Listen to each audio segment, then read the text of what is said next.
आकाशात 15,000 तासांचा विमान प्रवास करणारा एक अनुभवी पायलट. त्याच्या खांद्यावर महाराष्ट्राचे दिग्गज नेते अजित पवार यांच्या सुरक्षेची मोठी जबाबदारी होती. पांढरी वर्दी आणि खांद्यावर 4 सुवर्ण पट्ट्या असलेला हा आत्मविश्वासू चेहरा. पण या चमकणाऱ्या करिअरच्या मागे काही काळे डागही होते, जे आता समोर येत आहेत. कॅप्टन सुमित कपूर यांच्याकडे 15,000 पेक्षा जास्त तास उड्डाण करण्याचा प्रचंड अनुभव होता.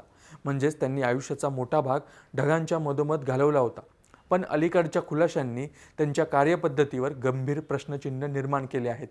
तपासात असं समोर आलंय की कॅप्टन सुमित कपूर यांचा भूतकाळ दारू आणि सुरक्षा नियमांच्या उल्लंघनाने भरलेला होता. 2 वेळा लिकर पॉझिटिव्ह असण्याचे काळे सत्य. विमान वाहतुकीच्या नियमांनुसार उड्डाणापूर्वी दारूचा एक थेंबही मृत्यूचे वॉरंट ठरू शकतो. पण कॅप्टन सुमित कपूर यांच्या रेकॉर्डमध्ये 2 मोठ्या घटना नोंदवल्या गेल्या आहेत. 13 मार्च 2010 दिल्ली विमानतळावर दिल्ली बँगलोर उड्डाणापूर्वी ब्रेथ ॲनालायझरच्या टेस्टमध्ये दारूच्या नशेत पॉझिटिव्ह आढळले होते. हा त्यांच्या करिअरवरील पहिला मोठा डाग होता. 7 एप्रिल 2017, 7 वर्षानंतर त्यांनी पुन्हा तीच चूक केली. दिल्ली ते गुवाहाटी उड्डाणादरम्यान ते पुन्हा एकदा दारूच्या नशेत ड्युटीवर पोहोचले आणि पकडले गेले. 3 वर्षाचे प्रदीर्घ निलंबन. दुसऱ्यांदा पकडले गेल्यानंतर नागरी विमान वाहतूक संचालनालयाने म्हणजे DGCAने कडक पवित्रा घेतला.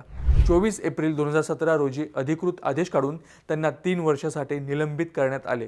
कोणत्याही कमर्शियल पायलटसाठी 3 वर्षांचे निलंबन हे करिअर संपल्यासारखेच असते. असे असूनही त्यांनी पुनरागमन केले आणि VSR व्हेंचर्स सारख्या ऑपरेटरसोबत जोडून ते VIP उड्डाणे करू लागले. तपासाच्या फेऱ्यात VSR व्हेंचर्स आणि पायलटची निवड आता त्या खासगी ऑपरेटरवरही प्रश्न उपस्थित होत आहेत, ज्याने राज्याच्या उपमुख्यमंत्र्यांची सुरक्षा अशा पायलटच्या हाती सोपवली. त्याचा सुरक्षा रेकॉर्ड आधीच संशयास्पद होता.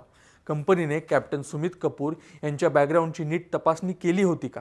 बारामतीमध्ये ज्या प्रकारे विमानाने पहिल्यांदा लँडिंग मिस केले आणि नंतर गो अराउंड दरम्यान क्रॅश झाले, ते कुठेतरी व्यक्तिगत चुकीकडे बोट दाखवत आहेत. बातमी म्हणजे थोडक्यात.